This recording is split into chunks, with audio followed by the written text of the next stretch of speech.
నేనైతే నా భూమి పూలింగ్కి ఇవ్వలేదన్నా. ఫస్ట్ ఏం చేశారంటే నా భూమికి వచ్చే వాటర్ లైన్ తీసేశారు, కరెంటు తీసేశారు. మీ పేరు ఏం పేరు? చంద్రశేఖర్ అన్న. ఏ ఊరు శేఖర్? పెనుమాకన్నా చంద్రశేఖర్.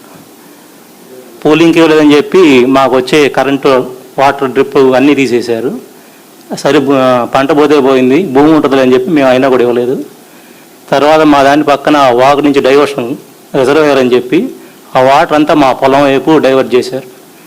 దానివల్ల కోతకు గురై రోజు కొంత భూమి పోతుంది. ఇది మే నెల. రేపు వర్షాకాలం వస్తే అసలు భూమి అనేది గజం కూడా మిగలదు. పూర్తిగా దౌర్జన్యమే. పూర్తిగా నీళ్ళన్నీ రేపు ఉదయం మీరు వచ్చినాక నా భూమిని తీసుకోమంటే నేను పడవేసుకెళ్ళాలి, రిజర్వాయర్ అని చూపించాలి. నాకు మీరు వచ్చినాక అది చేపల చెరువు కింద ఒక 50 ఎకరాలు ఇస్తారు.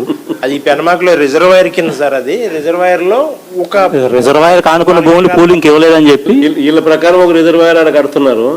ఆ రిజర్వాయర్ లో ఈ భూమిని పెట్టే కార్యక్రమం చేస్తున్నారు.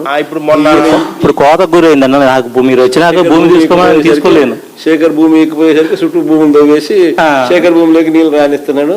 ఆ భూముల వల్ల నేచురల్ ఫ్లడ్ అయితే సాయిల్ పోతుంది. అది నేచురల్ ఫ్లడ్ అయితే నేను అడగనన్నా.